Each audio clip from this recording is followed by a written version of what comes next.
Good morning, everybody. Nice to see you here in the Virtual Dog Conference. If you haven't met me before, hello. My name is Caitlin Bird. I am the owner of Caitlin's Animal Training Services, as well as the lead trainer for the program, the Unstoppable Service Dog, an online coaching program about accountability, where I help owner trainers be accountable and take that step to success to have a fully trained, reliable, unstoppable service dog. So welcome, guys. Thank you so much for joining my presentation here today. I'm super excited to get started with you guys. Now, if you guys don't already know, I do have an upcoming workshop. It's totally free. It's 8 days long, and it's inside the Service Dog Prep group here on Facebook. So if you're interested in joining that, you can just go ahead and search on Facebook. If not, just let me know in the comments down below. And of course, I really like to have my lives more interactive. So rather than staring at my blank white office wall and talking to my office wall during this talk, I would really love to be interactive with you guys and learn more about you, see where you are. First off, I would love to know where you guys are coming from, and let me know what dog breed you currently have, or maybe he or she is a rescue dog. So hello and welcome. I'm so excited to have you guys here. Um, and today we're going to be covering common mistakes that I see a lot of new owner trainers make. And this isn't just, a lot of it does apply to people who haven't done their research, but a lot of it also applies to people who have been doing their research for years. and I think no matter where you are on that spectrum, you're going to find some value in today's talk. Okay.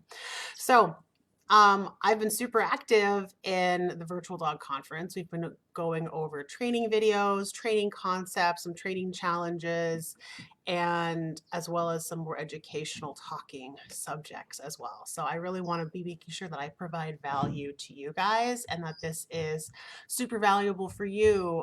So please, I know you guys are here. Please comment down below. Let me know where you're coming from. I'm in the Lehigh Valley of Pennsylvania, and that is where I do the majority of my in-home and face-to-face consultations. Okay. So the people that, the things that people tend to mess up on, right? So this one is, these mistakes that I'm about to mention is more geared towards the new service dog owner trainer. Okay. And I tell people that you need to have 4 people on your team because it really takes a village to raise a service dog. Okay. It really truly takes a village to raise a service dog, and you just can't do it by yourself. And obviously, the very first person I would say to have on your team is your trainer. Okay, if you have a trainer who really understands how to work with you, empathize with you, you guys click, right? If you guys don't click, fire your trainer. I always tell people, like, you need to be clicking with your trainer. If that click's just not there, it's not going to work out long term. Or you're going to be struggling with something mentally, and it's important for you guys to be in the same mental space together. All right, and we'll get more into mental spaces down the road. But it is really important that you guys click. Okay, and the reason why I say the trainer is the most important part of your 4-member person team is because they're going to be the ones who know the most about you, other than maybe some doctors out there, right? Some other mental health professionals, or other doctors and services you might use, right? But they are going to know what you need this dog for, how they're going to get you there. They're going to help you get into that mental state if you need help to get into that mental state of what is a professional trainer mindset. I tell people all the time, there's a difference between training just to get something done and actually having the mental mindset that a professional trainer has in order to get to the result to get something done, right? That's why you would hire a trainer in the first place. So I tell people to get that trainer before you even think about getting your puppy, right? These are typically, a large majority of people that I see looking to get a service dog is they don't necessarily realize or mentally digest what their life is going to have to change into in order to properly raise and care for and work with the dog as a team member out in society. All right. So, very, very first thing people do, they tend to actually get their puppy first. And they tend not to be very discriminative on where they get that dog from. And they tend to maybe go online real quick, look at some temperament tests and say, okay, we'll do this test in a few hours. And then they'll make a decision of what the puppy is with that temperament test, right? If any of that sounds like you, if any of that has ever sounded like you guys are going to get some real value from this talk. So there's a couple of points that I want to hit on. My ideal client is somebody who hasn't even gotten a dog yet, right? Because I can give them a few months worth of work, get them into the right mindset. I can have them looking at some of the training stuff. We can start talking about their lifestyle and finding that breeder and the breed that's going to fit both their lifestyle with the dog's personality as well as their disability. Right? Need before breed is a common mantra in the service dog space. Need before breed. Okay. You guys are so quiet. I'm not seeing any comments. I'm wondering if that's on my side. Hold up. Can I pause this? Because I don't want to talk to my white office wall. I would really like to see who's here and chat up with you guys. So give me just a moment and bear with me. Here we go. Charlotte's here. Hey, hey, nice to see you, Charlotte. You have been quite a regular. Thank you so much for joining. Charlotte's here. She's listening. Awesome. Please, guys, let me know down in the comments where you're from. If this is your first time here, how many lives have you seen in the dog conference so far? And what was your favorite topic? I've been seeing a lot of really good topics out there. A good review that I was looking at the other day was errorless learning. If you guys don't know what that is, or if you think it's ridiculous, go watch it. You'll learn something. It's good.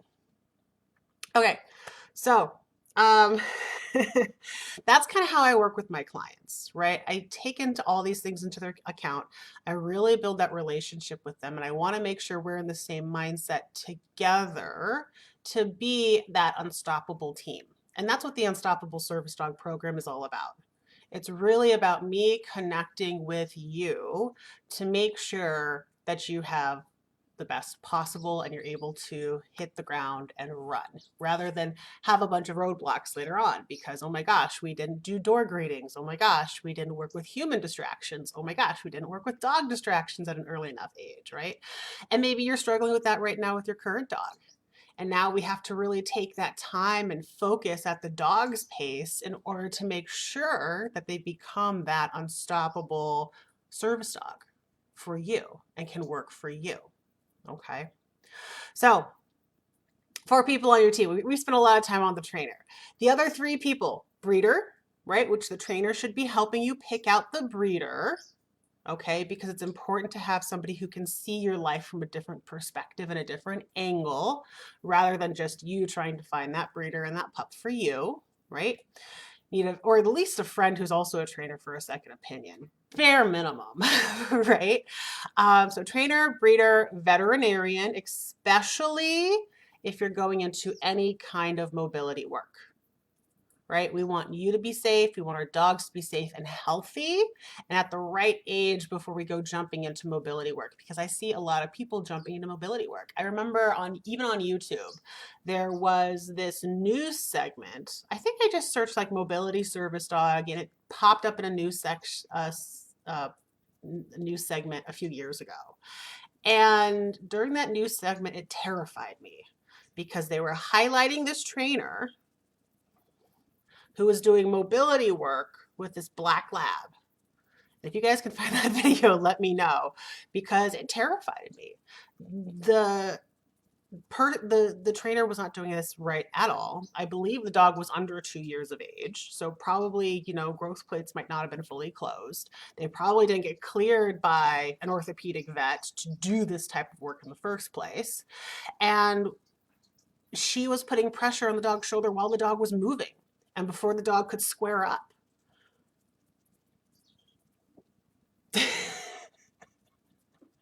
You want to make sure your dog's squared up and ready to brace. Why do you think it's called bracing? Because both of you guys need to brace yourselves, right? Anyways, little tangent there.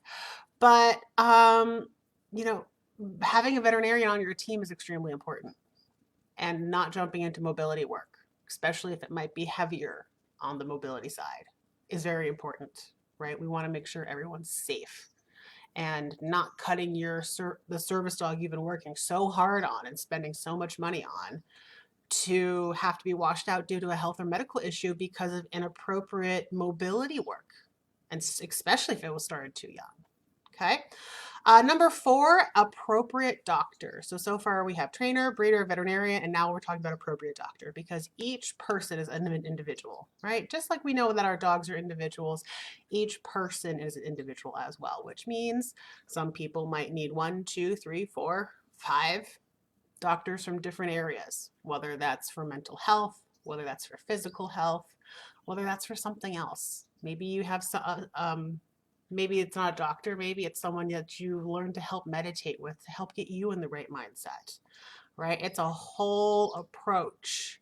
It's all encompassing for the people that we need in order for us to be successful, for us to be in the right mindset, whether that's the trainer mindset, whether that's a forgiveness mindset, whether that's something else.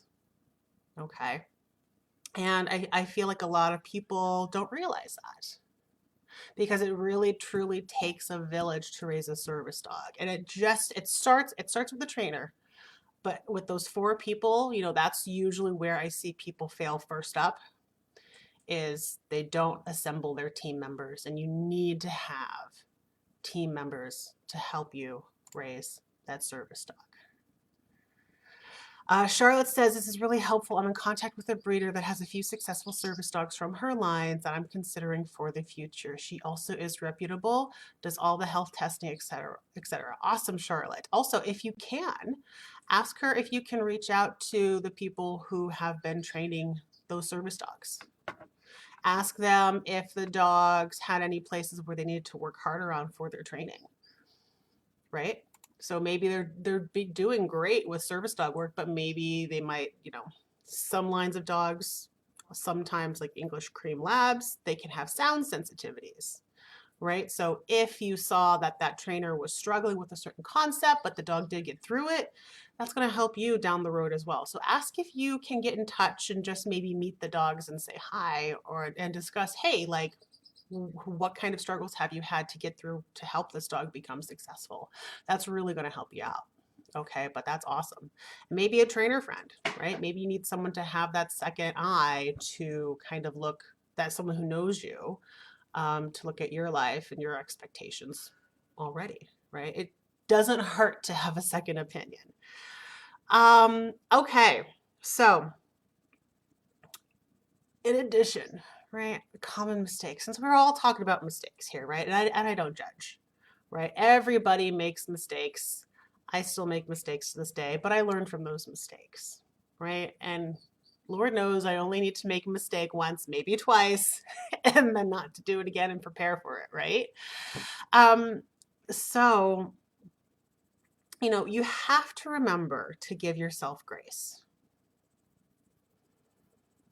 And I'm going to say this again because it's important. You have to remember to give yourself grace. Part of that is being in the right mindset and understanding that everybody does make mistakes and that it's okay. All right. And I feel like a lot of people judge, there's a saying that goes, you are your harshest critic, and you judge yourself much, much harder than you would judging somebody else in the same situation. Let that sink in for a little bit, right? You judge yourself much harder than you would a friend or an acquaintance or someone you see online during one of these conferences, right? Because I'm sure a lot of people's hearts are racing when they're presenting online for these conferences, and you judge yourself for it.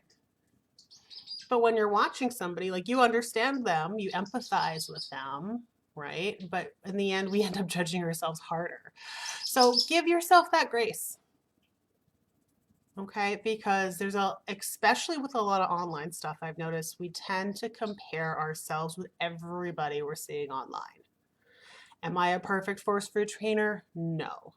Do I sometimes make my dog frustrated or I skip a step and then my dog's not successful? Yeah, right? Do I also record and show on the internet? I've gotten comfortable enough in my skin that I do, right? Just the other day, you guys saw me go live with a video with when Reaver was a puppy and we were doing some of the training games. I said, don't do this. I did this. Don't you do it too, right? I said that over and over and over again. Learn from my mistake, right? Because it's those subtle behavior signs we can sometimes miss ourselves. So,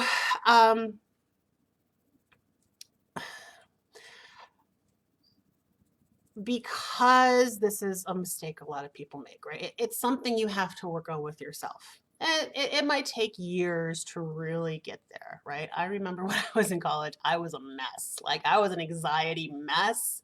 I was undiagnosed with ADHD. I probably had some learning disorders, which those don't exactly go away, right? But you learn to deal with them, cope with them, go at your own pace, and be successful, right? And like even though I knew in my head that not to judge myself by my grades, I still did. And I think it was because of all of that anxiety, because I was in this heightened state of anxiety, which really doesn't allow the brain to learn and to process information, which is why I also lived by the theme of C's get degrees.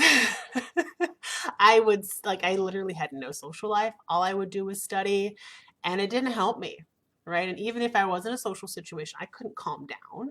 I couldn't chill out. And it's taken me some years to find a good situation, living in a good situation, to get to the point that I'm able to settle my brain down and learn and recover and grow as a person and an individual. And I think a lot of the times, due to certain circumstances, some people might be in the same boat with their service dogs. And let me expand on this for you, because I often see this in people needing psychiatric service dogs for whatever reason, right? Maybe they suffered some trauma in the past. Maybe they're still in that heightened anxiety state. Do you think you can learn in that heightened anxiety state? Right? When we are dealing with a dog that has separation anxiety, literally a panic attack, do you think anyone can learn in a panic attack state? Can we learn our ABCs in a panic attack state? No, no, not at all. Not at all. And it's because of that, some people try to push through and learn and teach their dog, and they're not able to do it. And that's another reason why people fail. Because owner training might not be the best choice for them, but sometimes that's hard to make that distinction, right? So we have to make sure that we are taken care of before we can go ahead and take care of another animal, right? In those cases, it might be better to go out into a program where you can apply for a service dog. And in some rare cases, I've heard people apply to like 5 of them, and they've waited for 5 years for each and every one of these organizations to get back to them, and they've never had a dog available for them. Sometimes there's just a gap that these organizations just can't fill, and therefore they wanted to bring in and train their own service dog. But in that case, I might actually look into a board and train program, right? There are a few cases where I would encourage a board and train program. Force free, of course. It's really, and you have to have with somebody who you click with, somebody that you really, really, really know and trust, and uses those force free, fear free techniques to build that bond and connection with that dog, and to help you guys build that connection too. I've seen service dogs running away in fear from their owners because they don't use that force-free, fear-free program, right? They're heavily relying on aversives, which we know, what's the point?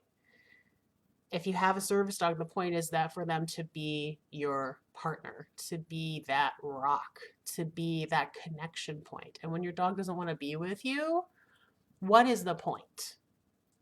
Right? So really be careful who you choose. Make sure you trust them. It is an individual decision. But I also encourage service dog trainers out there to realize how much more you need to go for some people, right? You need to make sure that you connect with me. You need to make sure that you fully understand, and because this is a long-term project that you're with them for, right? You're essentially making new friends, whether that's you're coaching online across the internet like I do, or whether you're doing it in person, right? Which I also do. So those are some things to take into consideration. All right. What else did I write down here? Oh, okay. I've also run into some situations where, maybe someone is training their second service dog and, they chose another breeder. They this specifically happened more during the pandemic. So someone I was working with chose a breeder. I wasn't very solid on the breeder choice, and I expressed my opinion, and I said, listen, I'm not comfortable with this. And again, we make one mistake and we learn from there, right? If I'm not comfortable with a breeder, my new rule is I'm not going to move forward. But because I was kind of uncomfortable with what was going on, it showed later on with the dog that was chosen. It did. It showed later on with the dog that was chosen. And in this particular instance, we know as trainers, we know that the first 16 weeks of life is very, very important. Onward from there, it's important as well. But we do know how impressionable the first 16 weeks of life is, especially when you're considering fear periods. Very, very impressionable, right? And as time went on, that first 16 weeks of life was not taken very seriously by the person. And the dog had to be washed out later because of it. And because of that experience, I'm like, no, like don't move forward. If I have any questions or concerns, like I'm not moving forward. And that's something that I've learned, a mistake I made in the past where I'm just drawing a line in the sand. This is my line. I want everybody to be successful. So, that kind of stuff does happen sometimes where, people rush in. People get puppy fever. People say, oh, I only have a certain limited amount of time before my condition potentially X, Y, or Z's, right? Well, then maybe we need to be looking into other options for you. Maybe owner training isn't right for you, right? So, and I think that's a good point that a lot of people miss sometimes. All right. So, guys, where are you from? 9 minutes ago. Hold up. I'm refreshing the chat because it's not showing up on my side. How are you guys doing today? What are you thinking so far? I know you guys are here. You're all so quiet. Don't let me talk to my plain white office wall. Don't let me talk to my plain white office wall. Come on. Where are you guys from? What are you doing? How's it going for you today?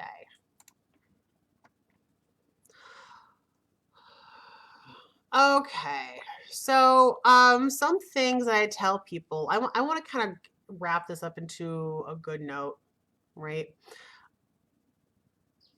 We know some of the common mistakes now, right? We know some of the common mistakes that people have made, and maybe some more specific mistakes that I've made and have seen people make personally, right? Now I want to kind of tell you a little bit about what I like to see people do the right way. All right. I don't want to just spend time on the negatives, right? I want to spend some time on the positives. So when it comes to choosing breed, as I mentioned earlier, need of your disability over breed, right? A lot of people try to fit in their desired dream breed into a service dog. Well, guess what? If you like Frenchies, but you also have social anxiety, maybe you shouldn't get a Frenchie, because that tends to draw people towards you, right? Maybe you shouldn't get a super, super cute dog. Maybe a Labrador is just fine, right? Um, so you need to take into consideration, does this breed really fit my need? Okay, so some of the common breeds, some people call this the Fab Four. I kind of have question marks around the fourth one. But typically Labradors, Gold Retrievers, Standard Poodles, and German Shepherds are considered a Fab Four breed because those have proven in the past to be good candidates for service dog work.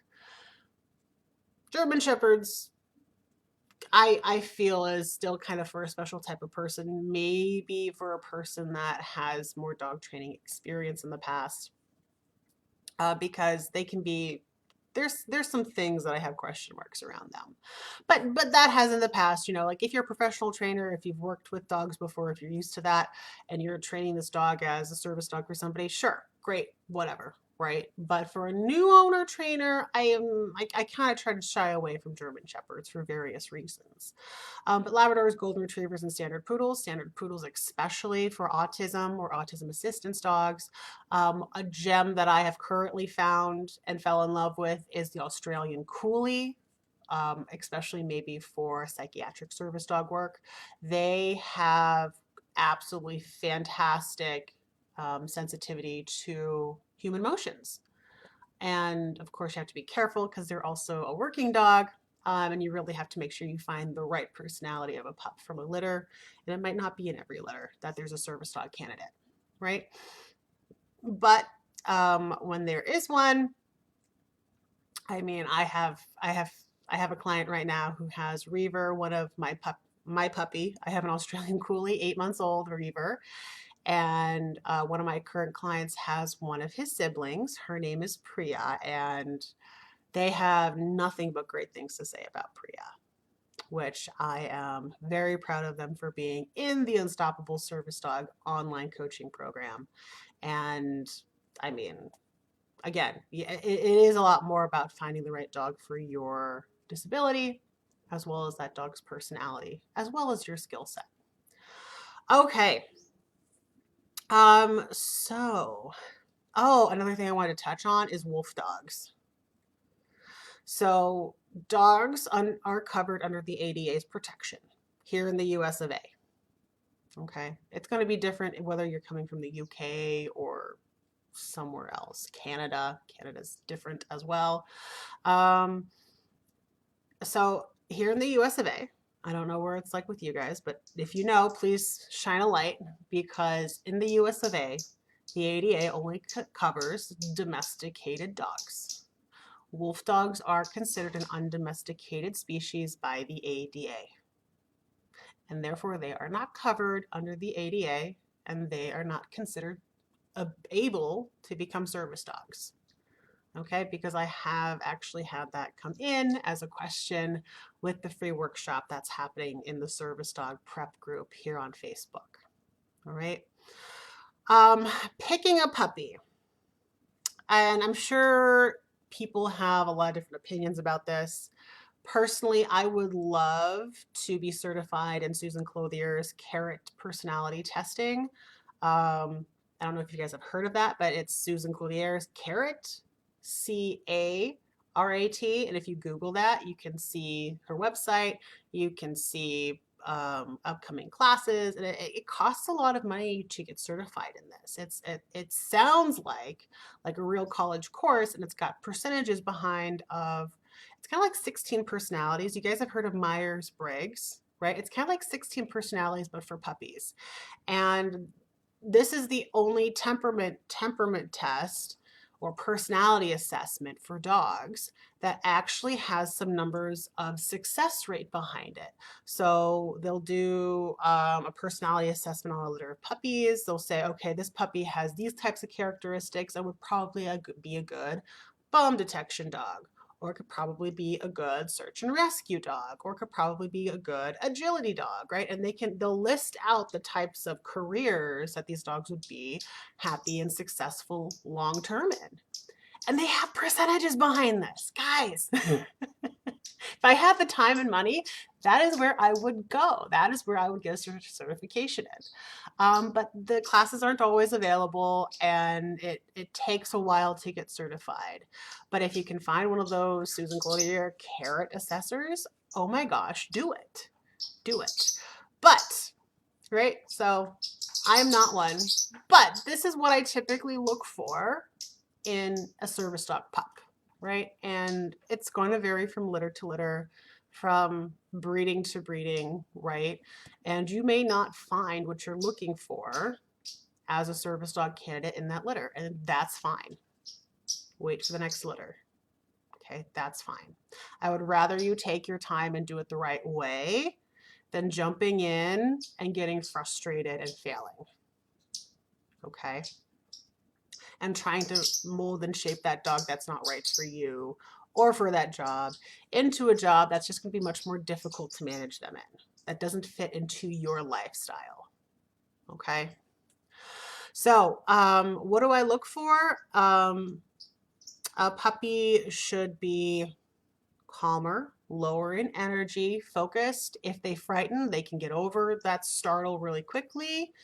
And they should have moderate to high handler focus. Now, when we think about handler focus, right? Handler focus is how much attention do they pay to humans, right? Reaver, my puppy, he's moderate handler focus, and that's exactly what I wanted, because all the pups who had high handler focus would freak out as soon as a human left the room, right? Which obviously that sets them up for more separation anxiety behaviors later on in life, right?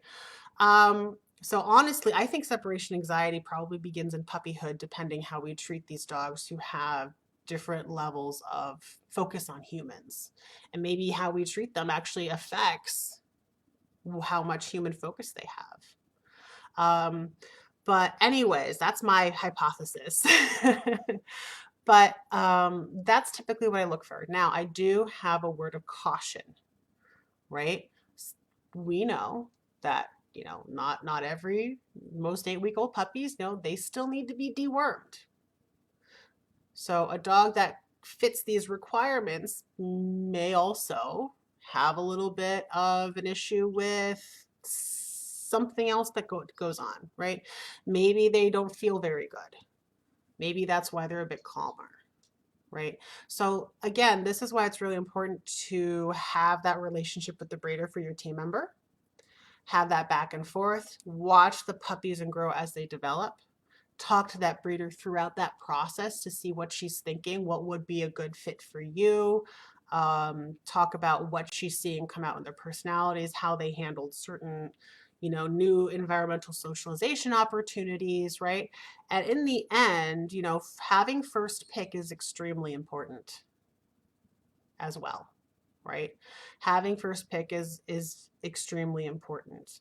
And to also have that breeder that supports you and says, okay, I would pick from maybe this is the one puppy that's perfect for you, or I would pick from these 2 or 3, right?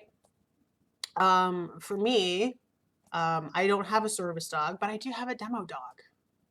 And I wanted that dog who would be able to be go, go, go, do what I needed to do, have that high drive to want to perform and do and be with me, so that I can do what I need to do as a trainer for my clients, right? And my breeder was like, these are the 2 pups I would choose between. Which one do you want? And I said, that one, right? But I did get to choose between all the pups. I got to see them all work out. And I was like, I totally agree with you. It's like between one of these 2 pups. I 100% agree with you, right? So, it really kind of depends on a lot of different things, a lot of different factors. Priya, which is Reaver's sister, her mom does agility. She wanted a dog who she could do both agility and service dog work with. I don't know how fantastic she's doing in agility or not, but I do know she's rocking all of her service dog behaviors and handling public fantastically. Okay. All right. The other thing I like to plug here at this point in time is puppy culture. I know a lot of people use AV Dog. I don't have a lot of experience with AV Dog at the moment, but from what I've seen with puppy culture and AV dog, they are very similar in a lot of ways. And what I like to tell my clients is that, a breeder that takes these kinds of things into account, how the dog is raised as early as, as soon as they're born out of the womb, especially around 2 weeks of age, where maybe their eyes and ears start to open, is extremely important. Somebody who takes these kinds of things in their growth period into account is extremely important. And while I say puppy culture will not guarantee your dog becomes a service dog, because we all know there's a lot of things that goes into it, like your mindset and the type of lifestyle you live, and do you have those 4 people on your team that we talked about earlier: the trainer, the breeder, the veterinarian, and the appropriate doctors. There's a lot of things. It really takes a village to raise a service dog. It really truly does. And it will help. Having a puppy culture breeder will help increase their likeliness of success, but of course it doesn't guarantee it, right? And also, I like to say, not all breeders are honest. You want to be very involved with your breeder, because not all of them are honest. I know of a couple people here locally in the Lehigh Valley who say they are puppy culture breeders. They are the furthest thing from it. Okay, so always, check references. Ask if you can hear about pups from previous litters that have already gone to their homes, and just say, oh, I want to go in and meet a few of them, and really build a true relationship with both your trainer and your breeder, because they are going to be a team to help pick out that pup that's going to be the best choice for you. All right, do we have any questions? Hello, Carolyn. You're from the UK and Wales. Awesome.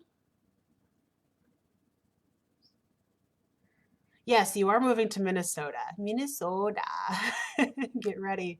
Get ready for the change in accent. You're going to be talk of the town if you've got the nice Wales accent. Is that right? What do you think about border collies for psychiatric work? So just like we mentioned earlier, it really depends on the dog and on the individual, right? Yes, you can have fantastic border collies. Are herding dogs a typical breed that I would suggest for service dog work? Not really. No, not really. Even for coolies, I would still recommend a more advanced handler to have that type of dog in the majority of situations. Okay. I love that, Lori. Yes, choose the right pup, not the right now pup. And it happens all the time. The right now pup happens all the time. People see, they get I call it puppy fever. People see a pup that's being given away for free. And I've literally had people reach out to me and say, hey, I just got this puppy. Can we try it as a service dog? And I'm like, well, is that puppy healthy? A lot of the issues I get from like rescue pups is that they're unhealthy. And that may mean for the next 8 weeks, right? You get it, maybe you found them at 8 weeks, maybe earlier, I don't know. But say you got them at 8 weeks, which is a typical age, and then for the remaining 8 weeks, your dog is struggling with health issues.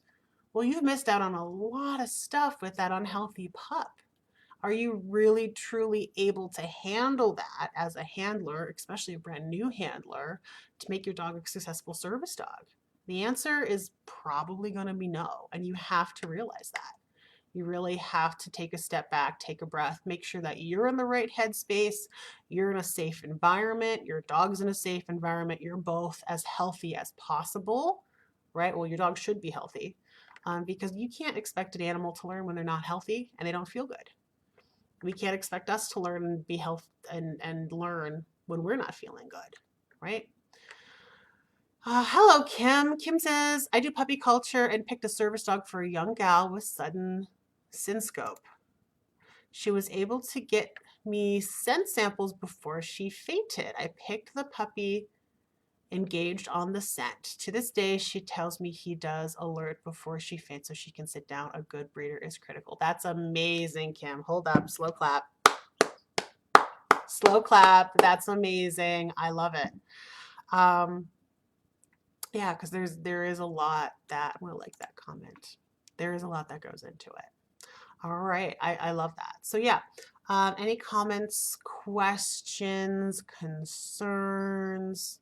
I wanted to remind you guys that, and actually, after this live, I will be starting to go through the people who have requested to join the group. I have quite a few people, and I need to process them all in order to get them into the group. I like to make sure, I need your emails and all that other jazz.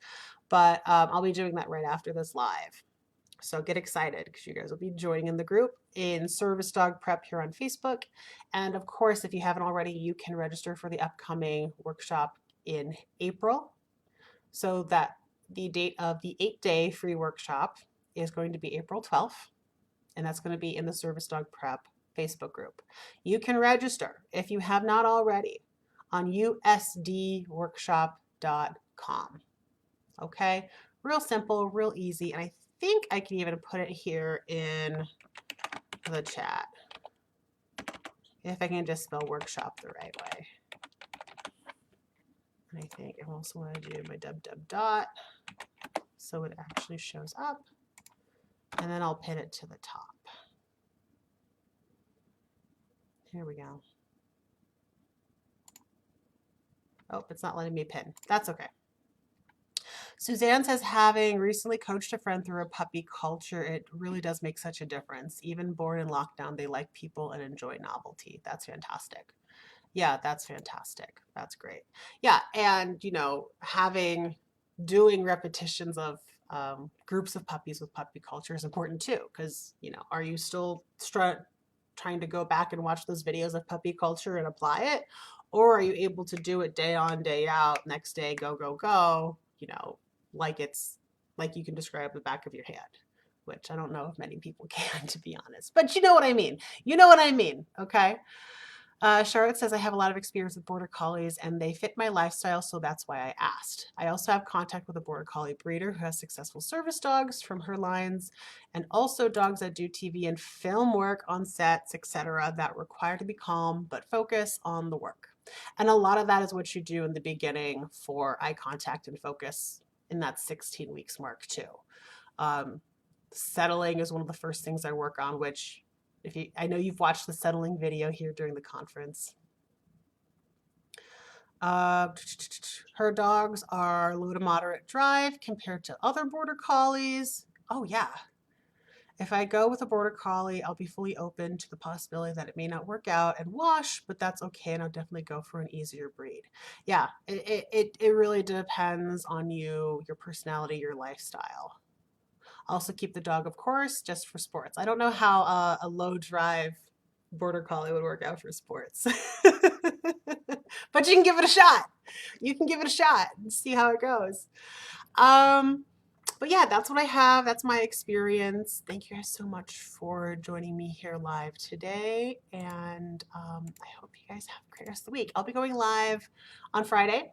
And the next topic I'll be doing is training your service dog. Everybody's favorite session.